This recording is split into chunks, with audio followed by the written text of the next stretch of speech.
네, 안녕하십니까. 공드림 한국사 기본 이론 강의를 진행하고 있습니다.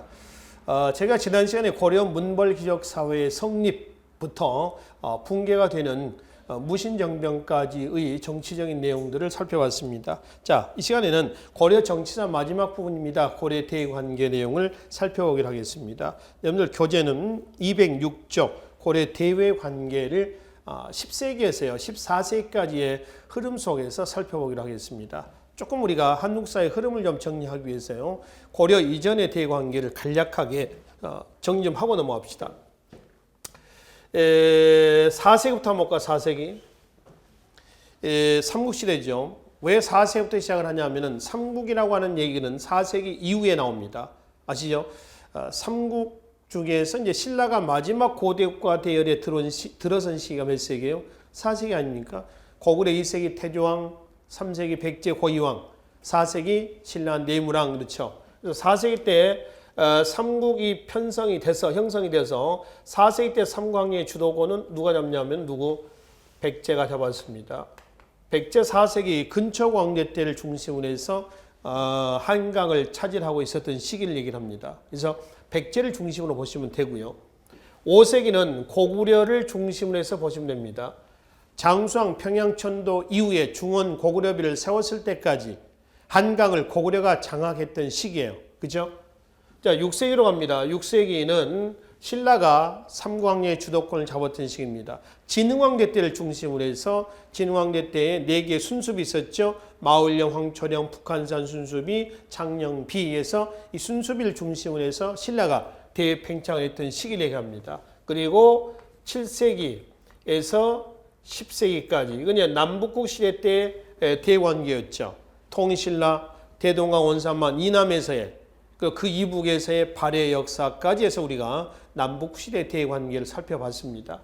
이거는 우리가 고대사에서 정리했던 부분입니다. 그거를 그대로 가지고 와서요, 이제 10세기에서 11세기, 얘는 거란하고 관계가 되겠습니다. 거란족이 세운 나라를 뭐라고 하죠? 요라고 하고요. 요. 거란이 있었을 때에 남쪽에, 이건 북방민족 아닙니까? 중국의 정통민족은 누가 있었냐면 송이 있었습니다.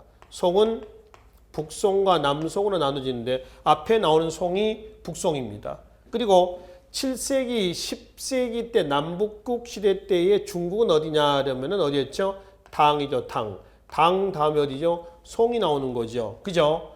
자, 그럼 이제 그 거란이 어디에 멸망했냐 그러면은 1125년에 여진에게 멸망합니다. 12세기 사회는 누가 주도권을 잡냐면 여진이 주도권을 잡습니다. 여진족이 세운 나라를 뭐라고 하죠? 금이라고 합니다. 근데 그 금이 세력을 팽창하면서 1127년에 북송을 멸망을 시켰습니다. 그리고 북송이 멸망하고 그다음 어디가? 남송이 성립이 됐습니다. 이 남송이나 북송이나 다 송이라고 지칭합니다. 아시죠? 송이고요. 그 다음에 이제 그 여진이 1, 2, 3, 4년에 몽골에게 멸망합니다. 몽골이 주도권을 잡았던 시절이 13, 14세기예요. 그렇죠? 몽골이 세운 나라 이름을 뭐라고 하죠? 원이라고 그러죠. 원. 그 원이 남송을 또 치죠. 그죠? 칩니다. 그래서 중국 전역을 장악을 하게 됩니다. 그럼 이제 남송 한족 아닙니까? 한족이고 북방민족입니다. 남송 한족의 민족 종교가 백년교라고 하는 민족 종교가 있습니다. 얘네들이 머리에 홍색 두건을 두르고 몽골에 저항을 했었던 홍건적의 난이 일어납니다. 이 홍건적의 난은 몽골에 대한 한족의 반발이었습니다. 이거를 주동했던 사람이 누구냐 하면은 주원장이라는 사람이에요. 그 주원장이라는 사람이 어디를 몽골을 만리장성 입으로 내몰고요, 명을 건국을 하게 됩니다. 다시 한족 왕조가 들어서는 거죠. 그러니까 명 다음에 이제 우리나라에서 외란을 계기로 해서 명이 위축이 되고 후금이 성장합니다. 그 후금이 나중에 국호를 뭘로? 청으로 고치죠. 이게 이제 13, 14세기의 대관계인데 이건 이제 중국에서의 주 내용이 되겠습니다. 중국에서의. 그리고 14세기 후반 있죠. 14세기 이제 고려로 들어오면 후반에는 대관계는 홍건적과 대다수 홍건적은 명을 건국하는 데 동참했습니다. 근데 일부가 고려로 들어옵니다. 두 차례 들어와요. 그리고 이제 남쪽에서 누가 하냐면 왜구들이 등장합니다. 홍건적과 왜구의 침략을 격퇴하는 과정에서 성장했던 세력이 고려 말에 누가 나오죠? 신흥, 무인 세력이 나옵니다. 얘네들이 신진 사대부하고 결탁을 해서 15세기 조선 사회를 개창하는 주역으로 등장할 겁니다. 이게 이제 대체적인 고려시대 때 북방의 대관계다라고 이제 보시면 되겠습니다. 그러면은 일단 요 시기 때 우리나라가 어디라고 그랬어요? 통일신라라고 했죠? 통일신라. 그리고 이제 통일신라 다음에 어디가 나오죠? 고려가 나오는지 고려. 고려, 송, 거란, 여진, 몽골에서 계속 가는 겁니다. 그러다가 나중에 1392년에 이제 조선으로 넘어가는 거죠.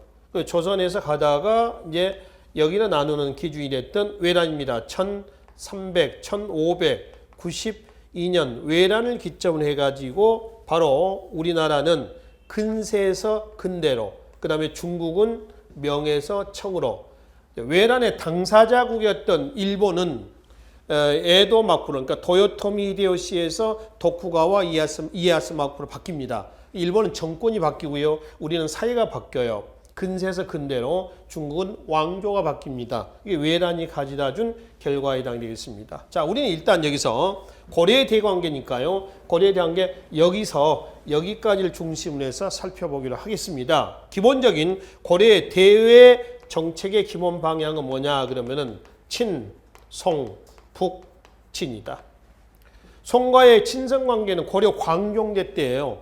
고려는 경제, 문화적인 목적이 강하고요. 송은 거꾸로 고려에 대해서 정치, 군사적인 목적하에서 손을 잡았습니다. 라고 한다면 조선의 대외 정책의 기본 방향은 뭐냐 그러면은 명에 대해서 4대, 일본과 여진에 대해서는 뭐죠? 교리입니다. 교리는 이웃과 사귄다라는 뜻이요. 교는 사귄다, 리는 이웃 린자리게 합니다. 그래서 4대 교린. 한마디로 얘기할 때 이렇게 한다는 거죠. 북치는 고려라고 하는 국호는 어디에 후계자다? 고구려의 후계자다. 그래서 고구려 고토는 현재 누가 차지하고 있다? 발해를 698년에 건국이 돼서 926년에 멸망을 시켰던 누구죠? 거란입니다. 그래서 거란하고 고려는 어떤 관계요? 대립관계고요. 송과 거란 역시 대립관계입니다. 송과 고려는 친선관계. 이렇게 되는 거죠. 이게 전체적인 고려의 대관계 흐름입니다. 자, 그러면 교재 206점 넘어오셔가지고요. 그 중에 이제 거란하고 관계를 맺었을 때, 즉 10세기에서 11세기 있죠. 이때 대관계를 중심으로 해서 살펴보자라고 하는 겁니다. 우선 대외 정책의 기본 방향이 뭐라고요? 친송 북진입니다. 그 북진 정책의 결과 거란하고 고려가 서로 이제 대립을 하게 됩니다. 그것이 거란의 총 몇 번에 걸친, 3번에 걸친 침략을 감행한다는 얘기죠. 그 1차 침략부터 해서 우리가 살펴보자고요. 먼저 1차 성종 12년 993년입니다. 1차 침략의 원인은 친송 북진 정책이 하나 있고요. 왜 바다 건너 송하고 수교하느냐, 가까운 맞닿아 있는 거란하고 수교해야 되지 않냐, 이 얘기입니다. 자, 두 번째 만부교 사건이라고 하는 게 있습니다. 만부교 사건 뭐냐면은 거란이 국호를 요로 고치죠. 고려에 사신을 보내옵니다. 낙타를 같이. 그래서 낙타를 개경의 만부교라고 하는 다리 밑에 묶어서 굶어 죽여요. 사실은 무인도로 귀향을 보낸 사건입니다. 그 만부교 사건과 또 고려의 북진 정책과 그죠? 북진 정책입니다. 그리고 이제 보겠습니다. 둘째 줄. 거란은 고려가 차지하고 있는 고구려의 땅을 내놔라라고 하는 거죠. 이게 어디냐 그러면은 지도 좀 그려보겠습니다. 신라 삼국 통일로 인해서 거진 영토는 대동강 원산만이죠. 고려 태조 왕건이 북진 정책을 추진하면서 청천강에서 영흥만까지 영토를 확장시켰습니다. 이 땅을 누가? 거란이 여기서 내놔라라고 하는 거죠. 근데 거란만 있었던 건 아니고 여긴 또 누구도 있어요. 여진도 있었어요. 여진도.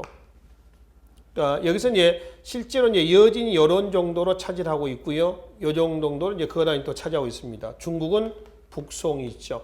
여기에 양쯔강이 있고요. 그렇죠? 나중에 이제 남송이 성립될 겁니다. 우선 이건 다 송이 되는 거죠. 그래서 이 지역 고려가 북진 정책 때 차지했던 이 땅을 내놔라. 그거는 니네 고려 땅이 아니라 우리 땅이다라고 압박을 하는 겁니다. 고려에 대해서 압박하는 거죠. 그렇죠? 자, 마지막 뭐가 있습니까? 송과 교를 끊고 자기네들하고 교류해라라고 하는 거죠. 아까 친송묵진이라고 했잖아요. 이걸 바꾸면 단송친유해라 이거예요. 단송친유해라. 이렇게 하면서 거란의 1차 침략입니다. 고려 성종대 때에 거란의 소선영이 군대를 데리고 내려오고 있었습니다. 이때 고려에 서희가 나가서 담판한 내용이 있습니다. 밑에 서희와 강동 육주획덕에서 사료가 하나 있습니다. 거란의 소선영과 서희의 담판 내용입니다. 이건 외우실 필요는 없습니다만은 한번 읽어는 보세요. 왜냐하면 이 사료를 제시하고 거란족과 관련된 문제가 자주 출제가 됐거든요. 그래서 이 사료를 읽고 이거는 소선영과 서희하고 담판이다. 그래서 서희의 담판의 결과 우리나라 최초로 영토가 어디까지 갔냐 그러면은 압록강 하구까지 갔습니다. 여기까지 올라간 거죠. 강동 육주를 지금 얘기를 하고 있습니다. 강동 육주죠. 그 강동 육주는 그냥 담판에서 그냥 고려가 얻은 거는 아닙니다. 조건부로 얻었거든요. 조건부로. 바로 밑에 결과 좀 보겠습니다. 서희의 대화 내용에 보면은 지금 여진족이 이 땅을 차지하고 있어서 니네 거란하고 통교하고 있지 못하고 있다 이런 얘기가 있어요. 거기에 사료에. 그래서 서희는 거란하고 같이 우리 고려와 같이 여진을 토벌하고 땅 좀 떼주면 우리가 그 땅을 통해서 니네하고 통교하겠다. 이런 얘기가 있단 말이에요. 그 땅을 떼준 것이 어디예요? 강동 육주였다라고 하는 얘기입니다. 그래서 양국이 공동으로 여진족을 몰아내기로 하고 그리고 강동 육주를 얻어서 우리나라 영토 확장 과정에서 최초로 압록강 하구까지 올라가는 계기가 됐습니다. 그리고 이제 고려는 또 단송 친유하겠다. 그러니까 송과의 관계를 끊고 니네하고 뭐 하겠다? 수교하겠다. 그리고 니네 연호를 쓰겠다 그랬습니다. 연호를 쓴다는 것은 어떤 의미냐면은 연호를 쓴다는 것은 형식적이지만은 군 그리고 뭐죠? 신 임금과 신하입니다. 군신 관계를 맺겠다. 이런 취지예요. 아시겠죠? 군신 관계다. 얘는 고려가 진짜로 거란의 군신 관계를 맺겠다는 건 아니고 형식적으로 군신 관계를 맺겠다라고 합의를 해주는 겁니다. 이걸 얻는 대신에 이제 이걸 주는 대신에 거란으로부터 강동 육주를 고려는 확보를 한 거죠. 그래서 1차는 마무리가 됐어요. 고려는 어떤 숙제를 해야 되냐면은 단송 친유해야 되고요. 연호를 써야 되는 거고요. 군신 관계를 맺는 겁니다. 그렇죠? 그렇죠? 이러한 약속을 해야 되는데 고려에서 1차 침략이 끝난 다음에 거란에 무슨 사건이라냐면은 강조의 정변이라는 사건이 납니다. 이 고려 초기에 우리 한번 봤습니다. 강조란 사람의 쿠데타입니다. 쿠데타. 강조가 목종을 패하고 누구를 현종을 옹립한 사건이에요. 거란의 승인 없이 목종이 패하고 현종이 옹립했습니다. 근데 거란이 이 사건을 가지고 불쾌하게 생각하는 거죠. 야, 니네 군신 관계를 맺었으면은 누구 마음대로 왕위 교체가 이루어졌느냐라고 하는 겁니다. 내정 간섭하는 거죠. 그렇죠? 여기다가 왜 단송 친유하지 않느냐? 1차 때 강동 육주를 얻어가면서 그 강동 육주 단송 친유하지 않으려면은 강동 육주 내놔라 이 얘기입니다.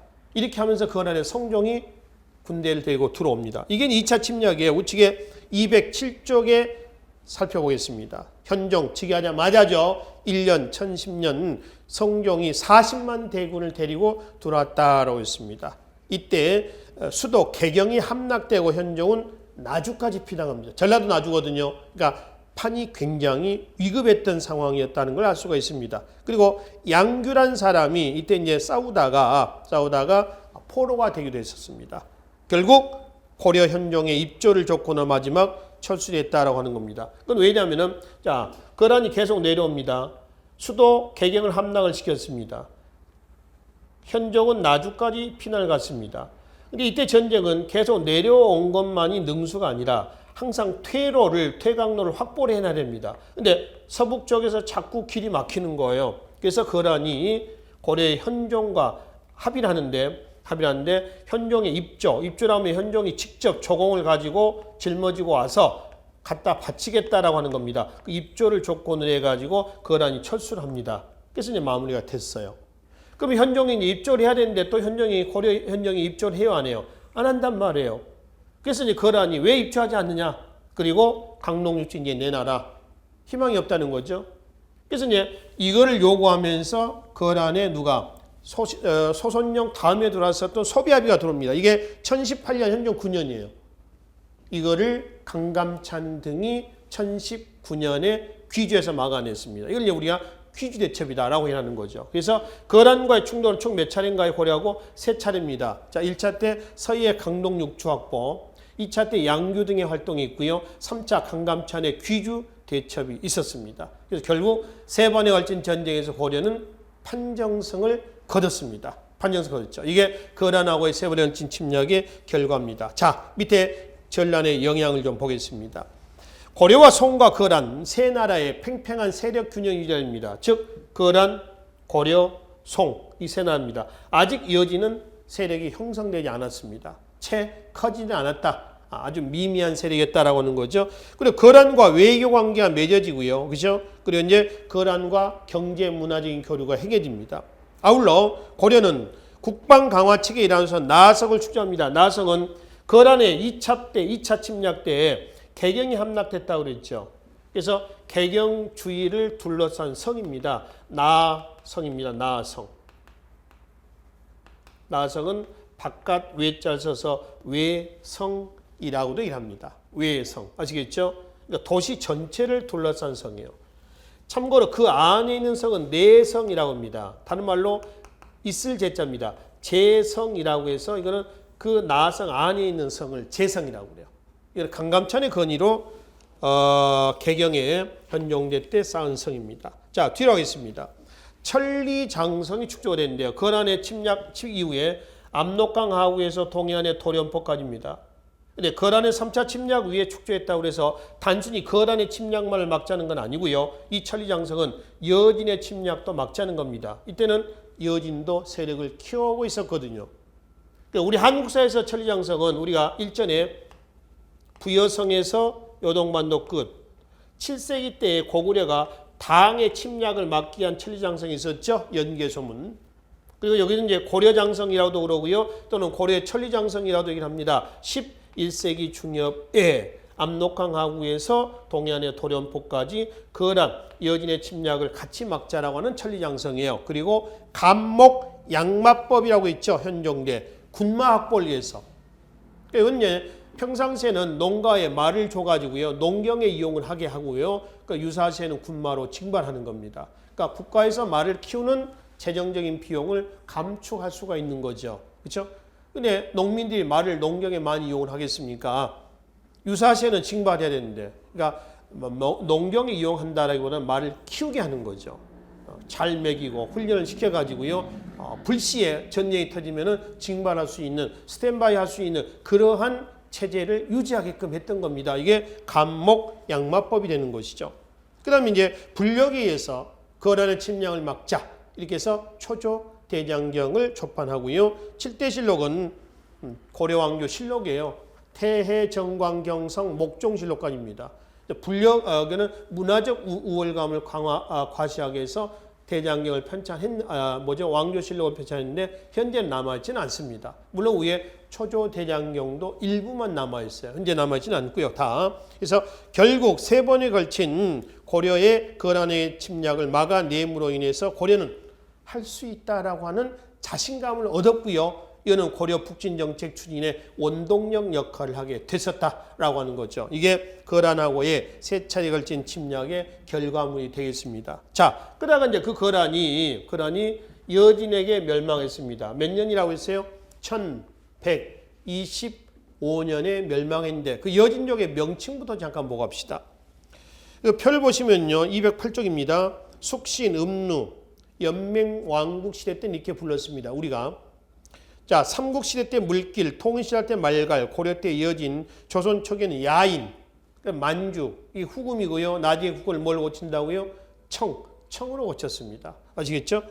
그러니까 숙신, 음루, 물길, 말갈, 여진, 야인, 만주는 다 같은 민족이에요.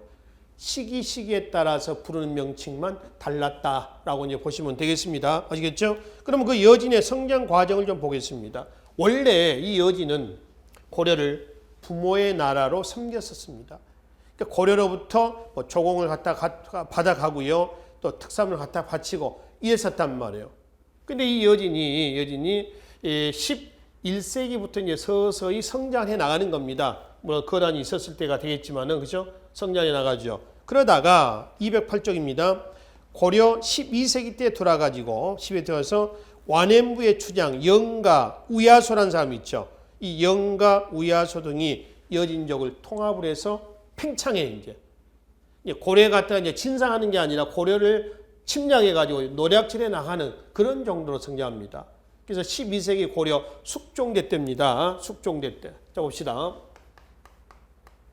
숙종 다음에 예종이었죠. 예종 다음에 이자겸의 난이 터졌던 인종이었습니다. 그 숙종대 때에 여진족, 우리 이자겸의 난 때 간단히 말씀드렸습니다만은 여진이 이제 계속 노략질해 오자 윤관이 임간 등과 함께 여진을 토벌하러 갔어요. 1104년에. 근데 보병을 데리고 갔는데 걔는 기병이야. 깨졌어. 그래서 이제 돌아와서 윤관이 뭘 편성했다고요? 별무반을 편성했어. 신기군, 신보군, 항마군이었죠. 여진을 토벌하려고 했는데 숙종이 갑자기 평양에 갔다 오면서 병이 들어서 급살한단 말이에요. 그래서 여진 토벌을 못했어. 예종대 와가지고 윤관이 별무반을 데리고 누구랑 같이 바로 그 사진 잠깐 한 커트만 봅시다. 208쪽의 맨 밑에 사진을 보시면 이게 척경 입비도라고 하는 사진이거든요. 자세히 나오지는 않습니다만 옆에 오른쪽 보면 비석을 하나 세우고 있는 모습입니다. 그 비석의 글자가 고려지경이거든요.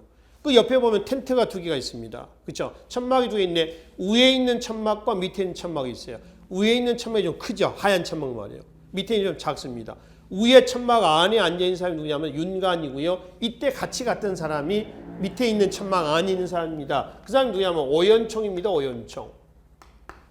그래서 이제 같이 가가지고 여진을 쳤어요. 그 동북 구성을 확보를 했습니다. 그 위에 지도 좀 봅시다. 척경 입비도 지도 위에 바로 위에 동북 구성해가지고 지금 함경도 쪽하고 두만강 쪽으로 좀 얘기를 하고 있거든요. 근데 지금 현재 우리가 얘기하고 있는 동북 구성은 어디를 얘기하냐? 주로 함경도 쪽 있죠. 이쪽을 얘기를 합니다. 일부에서는 이쪽이다라는 설도 있습니다만은 현재 우리가 국사편찬위원회에서 얘기하고 있는 정선은 여기로 지금 규정을 하고 있어요.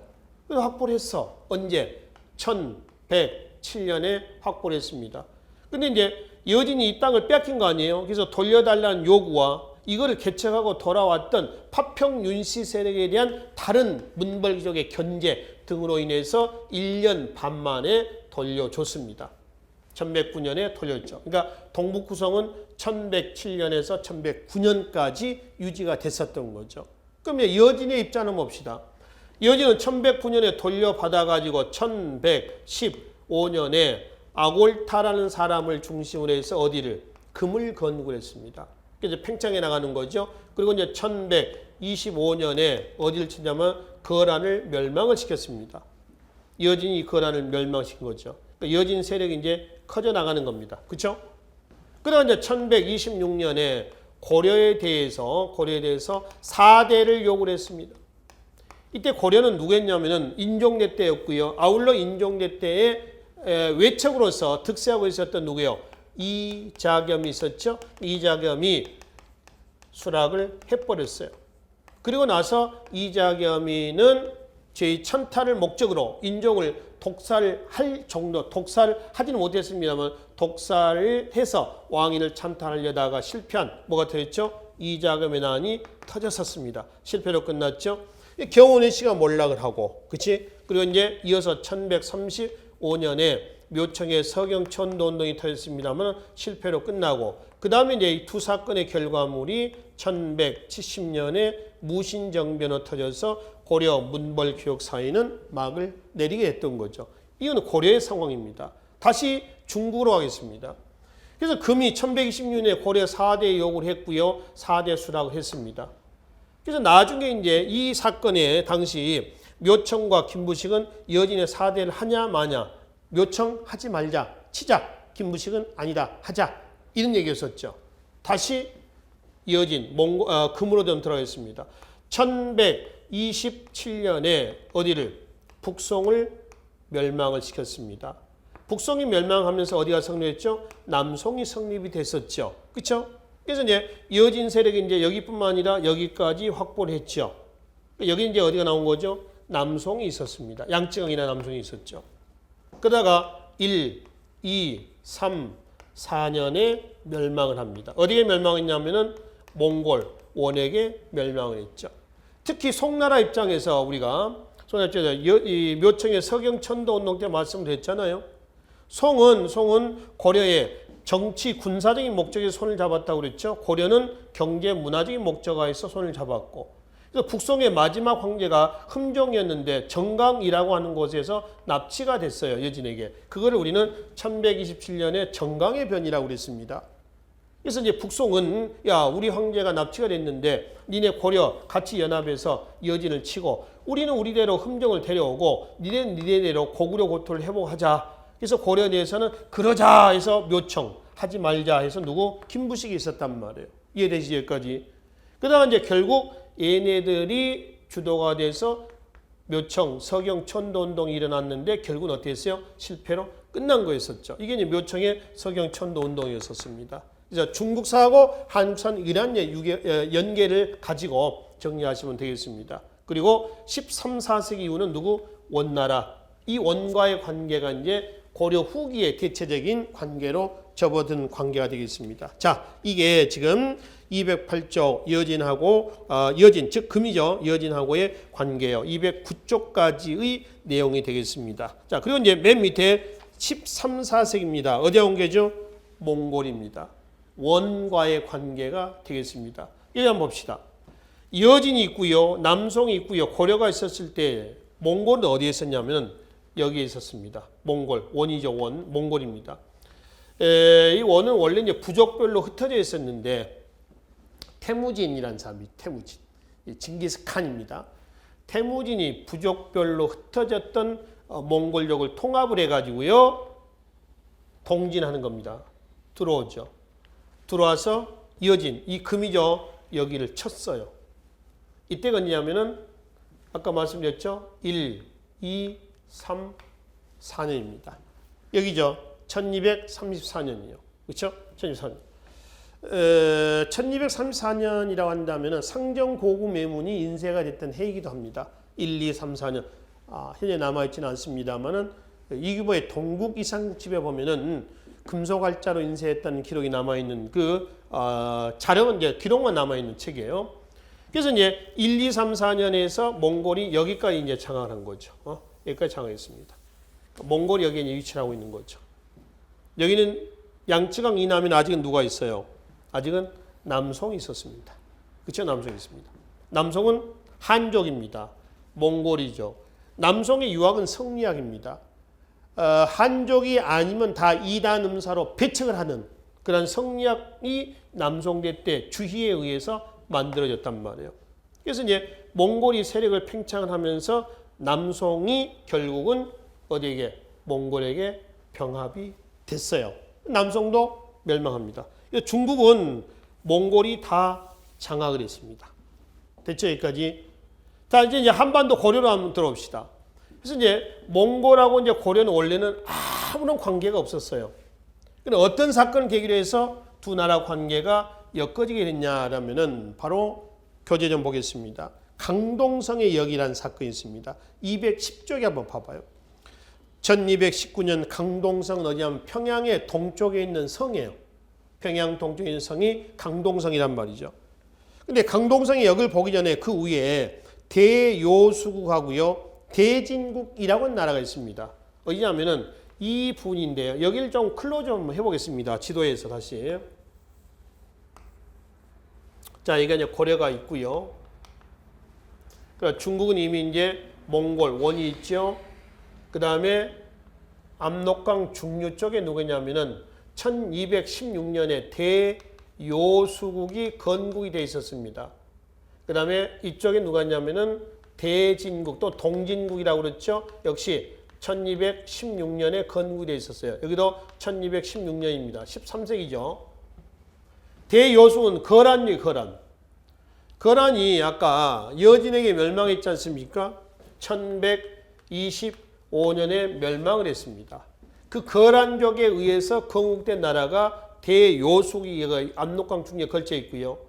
대진국은 여진이 있죠. 이 여진이 1, 2, 3, 4년에 멸망했죠. 멸망하기 전에 1216년에 여진족에서 대진국 또는 동진국이라도 그래요. 이 건국이 되어 있었습니다.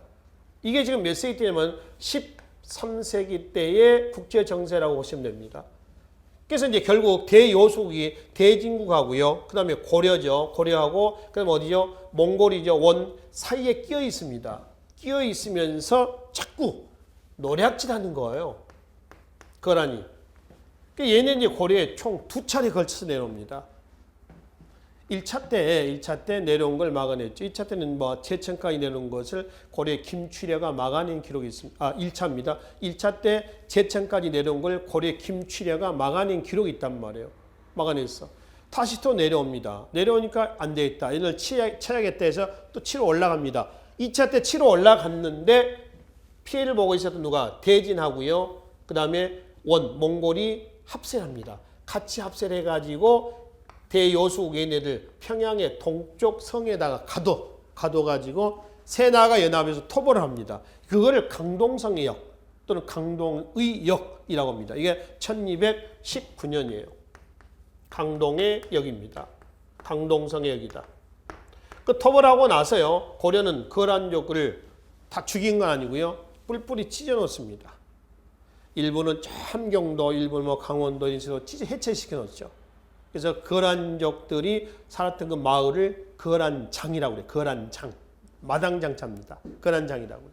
근데 이제 문제는 강동성의 역을 계기로 해서 거란의 노략질을 막긴 했었습니다만은 몽골이 거란의 눈에 가시가 됐던 이민족 아니었습니까? 우리가 니네를 괴롭혔던 거란을 치는데 도움을 주지 않느냐. 그래서 니네는 우리에게 뭐 해라. 협약을 맺고 조공을 해라. 라고 이제 원이 세력 팽창 과정에서 고려에 압박을 하는 겁니다. 조공 압박을 하는 것이죠. 그래서 교재 211쪽에 좀 보기로 하겠습니다. 210쪽입니다. 맨 밑에입니다. 그래서 압박을 하자 고려는 몽골과 여몽 협약을 맺었죠. 마지막 줄 나와 있죠. 협약을 맺고 그 협약에 의해 가지고 몽골의 사신 저고여가 고려에 와서 조공을 받아서 갖고 가다가 고려인으로 변장한 여진족이 사신을 죽여요. 국경선에서. 커다란 결례가 나오는 거죠. 그래서 이거는 몽골 입장에서는 고려인이 죽인 거죠. 근데 사실 고려인 죽인 게 아니라 여진족이 고려인으로 변장해가지고 죽였단 말이에요. 그래서 몽골이 사신 저고여 피사를 계기로 해가지고 1231년 고종 18년 1231년이란다면은 고려는 이미 무신정명이 터진 거죠. 그렇죠?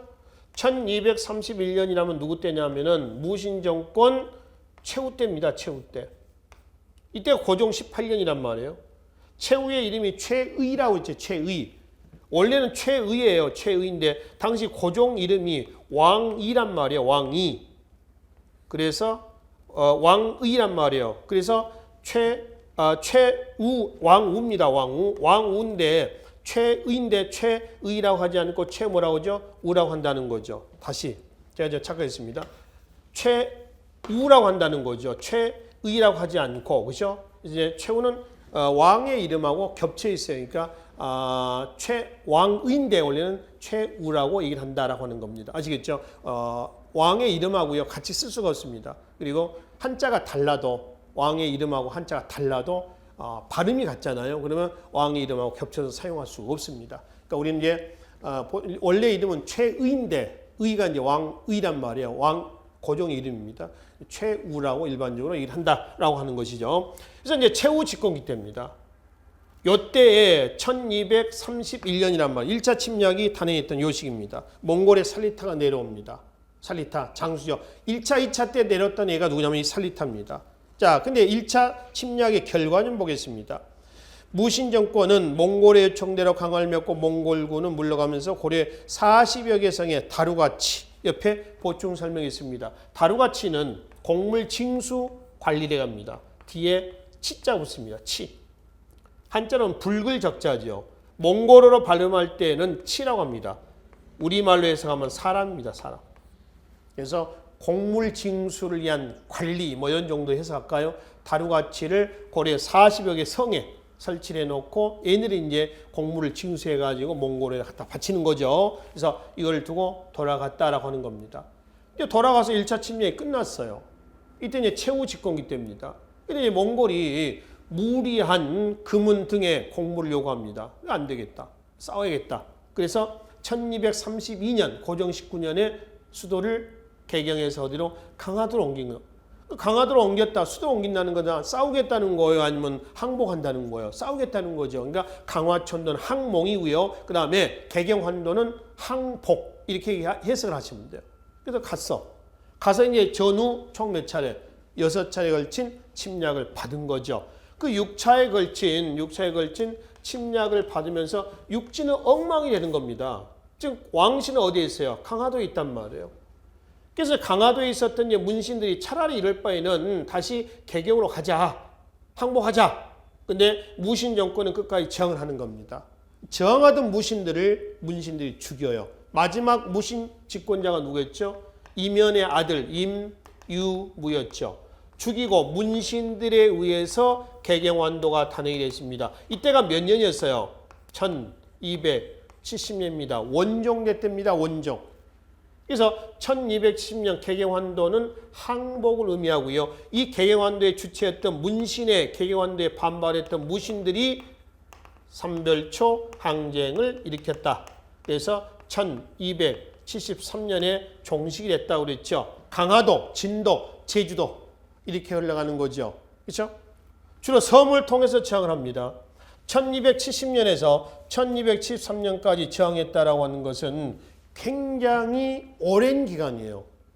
3년밖에 되지 않습니다. 이걸 오랜 기간이라고 하는 것은 지금 몽골이 돌아가지고요. 거의 일사불란하게 박살나고 있는 그런 상황인데 3년 동안 장기적으로 저항할 수 있었다.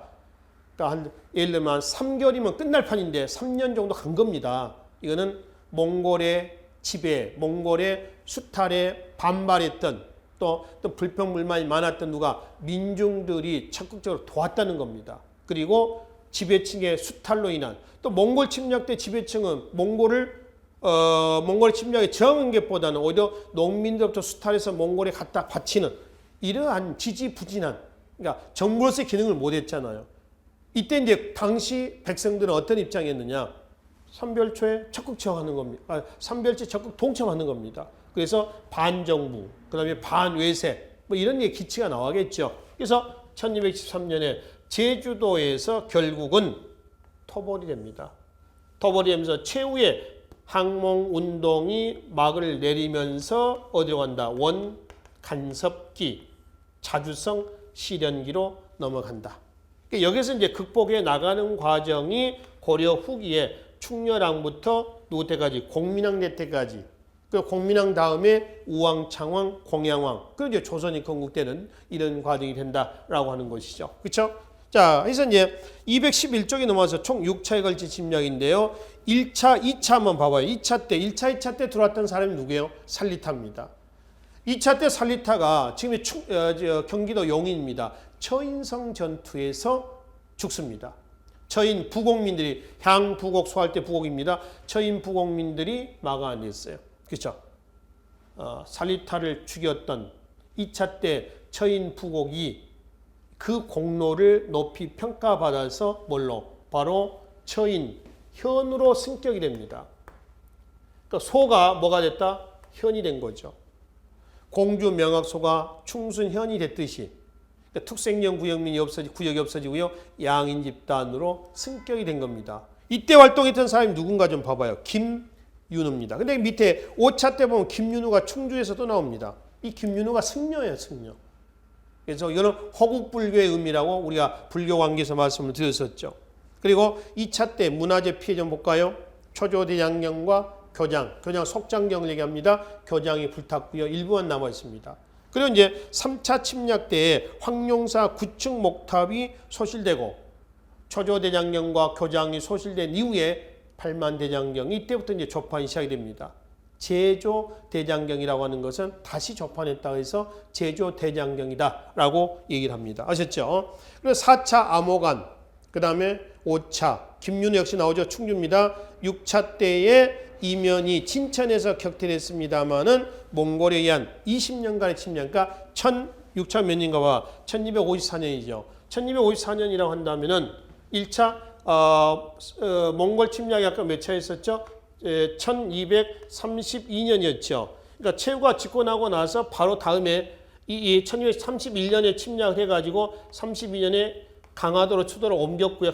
강화천도입니다. 그 다음에 1270년에 개경환도가 됐고요. 그죠? 그 다음에 1254년에 6차 침략입니다. 그러니까 약 20년에 걸친 침략으로 해서 육지는 엉망진창이 돼버렸다라고 하는 것이죠. 그렇죠? 이후에 이제 삼별창전 넘어가겠죠. 그래서 이제 6차 침략으로 인해서 결국은 정치, 경제, 사회, 문화적인 피폐 상황으로 넘어갑니다. 그래서 뒤에 212조 넘어갑시다. 강화도에 있었던 문신들에 의해서 결국은 개개환도가 단행이 됐고 여기에 따른 무신들의 삼별창쟁이 자 강화도 그 다음에 진도 체크 좀 합시다. 진도에서 누구예요? 배중선 그 다음에 토벌됐죠. 그러면 제주도 합니다. 누구죠? 김통정에서 제주도에서 제주도 애월읍 지금 애월 행정구역상 항파두리에서 성을 쌓고 정하다가 결국 1273년에 전원 토벌입니다. 아까는 말씀드렸습니다만은 전원 토벌이 했다라기보다는 수적, 군사적 열세를 극복하지 못하고 전원 자결했다. 이렇게 보시면 되겠습니다. 그래서 결국 삼별창쟁이 진압이 되면서 어디로 간다? 원간섭기로 넘어간다라고 하는 겁니다. 그래서 이제 몽골은 어디까지 먹은 거 이제 고려까지 먹은 것입니다. 고려는 국호가 없어진 건 아닙니다. 자주성 실행기라고 그래서요. 국호는 남아있다라고 하는 겁니다. 그리고 이제 몽골은 대제국을 형성해 나가는 과정에서 어디까지? 일본이죠.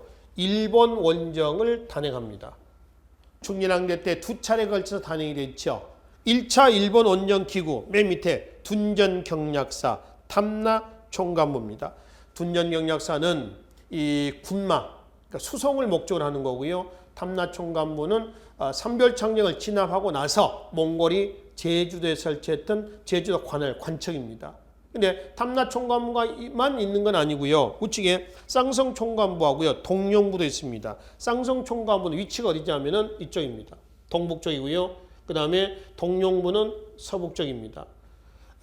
설치 과정을 잠깐 볼까요? 쌍성총관부 먼저 봐봐요. 동북지방에 조이, 탁청, 고려에서만 민족 반역자들이죠. 이 조이와 탁청이 당시 동북면 병마사를 죽이고요. 몽골에 투항을 합니다. 투항할 때 이 땅을 갖다 바쳐요. 그래서 몽골이 이 땅에다 설치했던 것이 뭐냐면은 쌍성총관부인데 본부는 어디냐면 영흥입니다. 어디 이북을 관하냐면은 천령입니다. 천령. 조선 건국 과정에서 보면 천령위 사건이라고 나오죠. 그 천령 이북을 관하는 관청이에요. 그 동령부는 어떻게 해서 몽골 땅이 돼버렸냐 그러면은 몽골의 직송이냐면은 역시 밑에 최탄이라는 사람이 있죠. 서북면에 최탄이 반역을 하고요. 몽골에 투항하면서 갖다 바칩니다. 그래서 몽골은 서경에다가 동령부를 두고 어디 자비령 이북을 관할합니다. 그리고 이제 제주도 탐나총관부 있죠. 그러니까 이거는 몽골의 직송령이 돼버린다라고 하는 것이죠. 탐나총관부 그 다음에 둔전경략사를 중심으로 해서 단행이 됩니다. 그래서 둔전경략사는 뭐를 다시 군량미 탐나총관부는 뭐를 수송을 담당합니다. 아까 제가 둔전경략사에서 수송 이렇게 말씀드렸습니까? 수송이 아니라 군량미를 담당하는 관청이고요.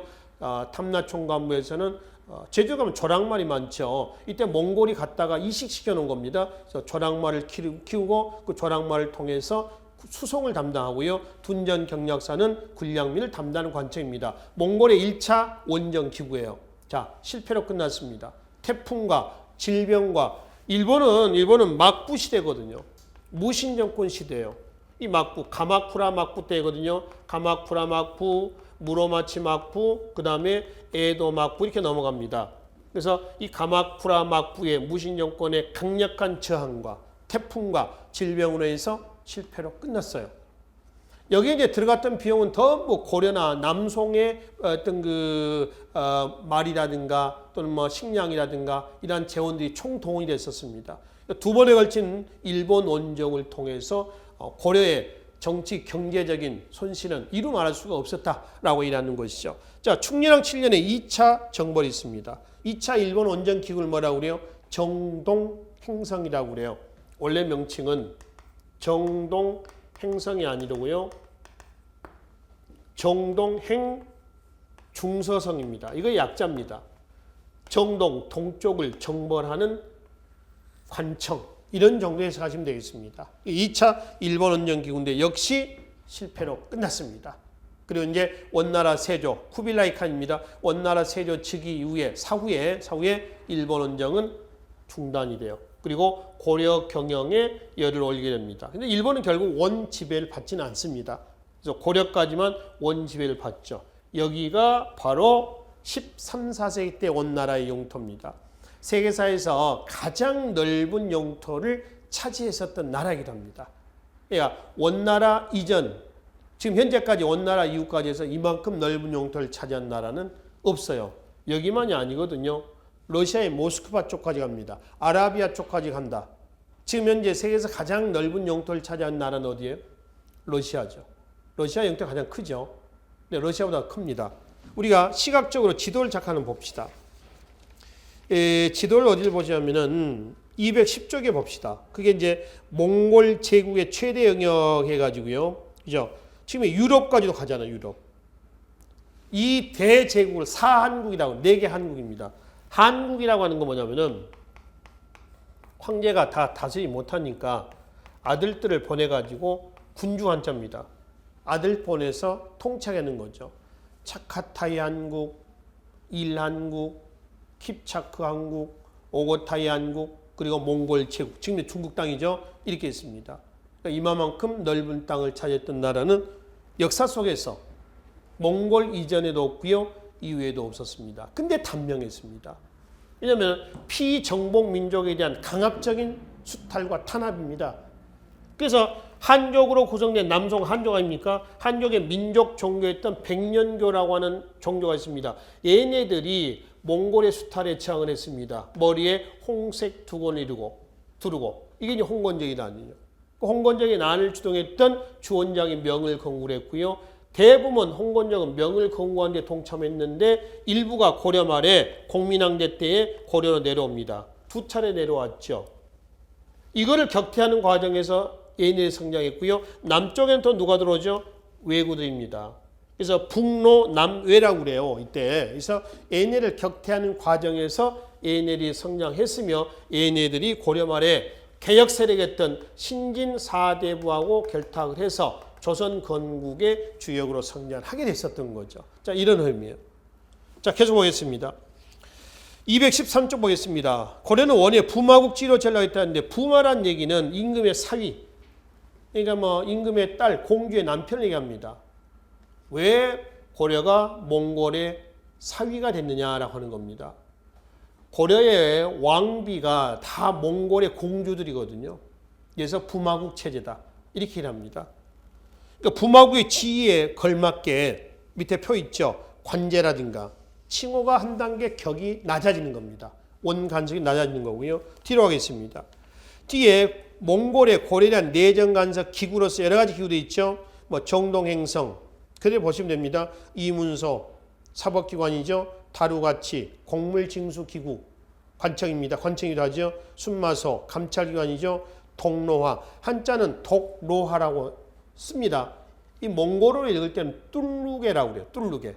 이게 무슨 얘기냐면 인질입니다. 인질. 인질이죠. 인질. 그래서 고려에서 왕이 있다가 왕의 태자가 이제 몽골에 가는 겁니다. 인질로. 그다음에 이제 고려에서 왕이 죽으면은 태자가 몽골 공주와 혼인해서 들어오는 거죠. 그 인질을 뚫루게, 독로화 정책이라고 그러고요. 그다음에 인적, 물적 수탈하는 기구도 있죠. 뭐 결혼도감, 반전도감, 뭐 처녀, 과부, 추고별감, 뭐 응방도감. 그 한자에 응방도감 할 때 응은 뭐냐면은 한자 응자입니다. 응방할 때 응입니다. 매응자입니다. 매. 꽁 잡는 게 매라는 속담이 있어요, 우리나라에. 이때 매를 사육을 시키는 겁니다. 몽골인이 꽁고기를 좋아했거든. 그래서 사육을 시켜서 꽁을 잡아서 갖다 바치게 하는 거지. 꽁을 잡기 위해서 매를 사육하는 관청이 응방도감입니다. 아시겠죠? 그래서 매, 해동청이라고도 합니다. 그래서 농민들의 피해가 극심했고 인적 물적 수탈로 인한. 그 다음에 바로 밑에 원 지배하에서의 통치 체제의 내용도 있습니다. 입성 책동이라는 얘기는 입성, 중국의 행정구역, 지방령 조직은 성이라고 했죠. 우리는 도입니다. 지금 현재 도죠. 조선도 도고 고려도 도고요. 그죠? 팔도 그러죠. 그러니까 입성이라고 하는 것은 고려라는 나라를 없애고요. 고려를 몽골의 하나의 성으로 집어 편입시키려고 하는 책동이에요. 누구에 의해서? 친원파, 권문세족에 의해서 이러했겠죠. 그러면 중조현상이라고 했습니다. 중조라고 하는 건 뭐냐면은 왕위가 중첩되는 겁니다. 지금 보시면은 충렬왕, 충선왕, 충순, 충수강, 충양 이 네 명인데요. 그러니까 충렬왕 다음에 충선왕, 다시 충렬왕, 충선왕 이렇게 되는 겁니다. 이런 현상을 중조현상이라고 해요. 이건 뭐냐면은 몽골이 왕위를 가지고 노는 겁니다. 끌어왔다가 보냈다가 지 마음대로 하는 거죠. 마음에 안 맞으면. 이게 네 명 있죠. 충렬, 충선, 충숙, 충해 이 네 번에 걸쳐서 단행이 됐습니다. 그러면 심양왕이라고 했습니다. 심양은 지금의 선양입니다. 선양. 여기에 고려인들을 많이 잡아다 놓고 고려인의 왕으로 하나 앉혀놓죠. 이 심양왕을 중심으로 해서 본국 고려하고 심양하고 세력 단합하는 거 있죠. 연결되는 걸 막습니다. 이간질시키는 겁니다. 그러니까 충렬왕과 충선왕의 부자관계인데 관계가 굉장히 안 좋아요. 사이가 굉장히 안 좋았다라고 일하죠. 그 다음에 우측에 보시면은 원 간섭기 때 원에서 들어왔었던 문화들이 나와 있습니다. 만권당은요, 충선왕이 개혁 정치를 추진하다가 몽골에 끌려갑니다. 이때 몽골에 가서 원에 가서 북경에 설치했던 학술 기구가 만권당이죠. 이재현이라든가 이런 학자들 데리고 가서 여기서 여원 문물 교류에도 기여했던 그 관청 건물이 만권당이에요. 여기를 중심으로 해서 성리학도 들어오고요. 또 목화라든가 화약이라든가 이게 들어오죠. 특히 원 간섭 때 여러 가지 이제 문화유산들이 문화들이 이제 들어오는데 그 중에 대표적인 것이 이런 것들이죠. 이건 이제 만권당을 통해 들어오고요. 화약은 최무선 나오죠. 화통도감 있고요. 목화는 공민왕대 때 문익점 등이 우리나라에 들어왔었던. 그리고 농서로사나 농상집요라는 게 있습니다. 나중에 이제 경제편에서 보겠습니다만은 고려시대 때는 농서 편찬이 없어요. 농상집요는 원나라 농서를 이암이라는 사람이 가지고 온 것 뿐입니다. 혼동하지 마십시오. 그러니까 현재 우리나라에서 가장 오래된 농서는 뭡니까? 그러면은 조선 세종대 때 농사직설이다. 이렇게 일한다는 것이죠. 그리고 이제 풍습에서 봅시다. 고려에서 몽골어, 수라, 밥상, 왕의 밥상, 마마, 왕, 뒤에 치는 아까 사람이라고 했죠. 다루가치, 예? 피사치, 예? 또는 장사치, 요즘에 무슨 양아치, 뒤에 치자는 사람들 얘기합니다. 그 다음에 몽골식 의복, 변발, 은장도, 장도 아시죠? 은장도, 연지, 건지, 댕기, 쪽두리, 만두, 소주. 소주는 마시는 술입니다. 술. 지금의 우리가 마시는 술은 이걸 희석식이라고 그러죠. 화학술입니다. 간단하게 하면 물하고 알코올을 섞은 겁니다. 그러니까 많이 마시면 머리 아프고 그러죠. 이 소주는 증류식이에요. 그러니까 안동소주 혹시 드셔보셨습니까? 안동소주. 안동소주 같은 겁니다. 이 몽골 간섭기 때에 안동 지방까지, 예? 안동 쪽이라면 공민왕이 피난 간 곳이기도 하지 않습니까? 그래서 몽골의 문화 그대로 남아있는 곳이에요. 안동소주 같은 것이 증류식인데요. 원나라의 술 제조법, 주조법이에요. 그러니까 이거는 굉장히 고량 주제 쉽게 하면 한 45도, 50도 알코올 노출가 되는데 화학 양품이 들어가지 않기 때문에 많이 마시면 몸에 이제 무리가 오겠지만은 적당히 마시면 괜찮습니다만은 그런 증류식 소주를 얘기합니다. 그 다음에 고려양이라고 그래서요. 고려의 여인네들이 아까 결혼도감이라든가 처녀, 과부, 추고, 별감 등을 통해서 몽골에 많이 끌려가지 않습니까? 그죠? 그래서 고려의 문화가 몽골에 소개가 됩니다. 그걸 이제 고려의 두루마기라든가 생채라고 하는 건 뭐냐면은 우리가 무라든가 이런 것들을 이렇게 썰어가지고 바로 무쳐서 먹죠. 김치처럼 숙성시키지 않고 그 생채라고 그래요. 그 다음에 고려병, 병은 떡입니다. 떡병을 얘기를 합니다. 이런 것들이 몽골에 유행을 하게 됩니다. 고려 풍속을 몽골에서는 고려양이다라고 얘기를 하는 것이죠. 이라는 것들이 원간섭기 때 고려의 모습이에요. 자, 문제는 여기서 이제 벗어나려는 몸부림이 나오는 거죠. 그 벗어날 몸부림이 이제 충렬왕, 충선왕, 뒤에 충숙, 충해, 충목, 충정, 그리고 공민왕 때까지 개혁 정책이 나와 있습니다. 일단 공민왕 개혁 정치는 꼭 기억을 해두세요. 무슨 일이 있어도 꼭 기억을 합시다. 고려의 왕 중에서 왕의 업적에서 꼭 기억을 하시라는 왕이 누구라고 했어요? 광종. 지금 나와 있는 누구죠? 공민왕입니다. 조선은 영조, 종조라고 말씀을 드렸고요. 통일신라 때 신문왕 기억하시라고 그랬죠? 하여튼 이 5명의 왕은 항상 출제가 돼요. 항상. 꼭 기억을 하십시오. 그리고 충렬왕대 때 개혁정치 기구를 전민변정도감이라고 그래요.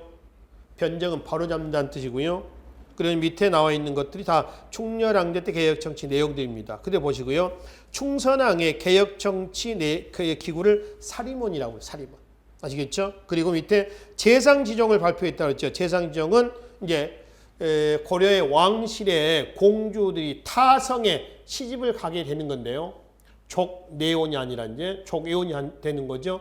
권문세족의 가문들을 밝혀놓은 게 있습니다. 15개 가문이죠. 이거를 재상지정이라고 나중에 고려 사회사에서 확인하도록 하겠습니다. 자, 뒤에 충수광대 때 찰리 변이도감, 충해왕대 때 편민조례 추변도감, 도감이는 관청입니다. 그다음에 충모왕대 때 정치도감, 그리고 이제 충렬왕대 때 관청은 없습니다만은 충렬왕대 때 농상집요가 들어온 시기예요. 그리고 공민왕대 때 개혁정책, 안으로는 왕권강화, 밖으로는 반원자주. 그리고 공민왕 개혁정책의 추진 주역은 누구냐?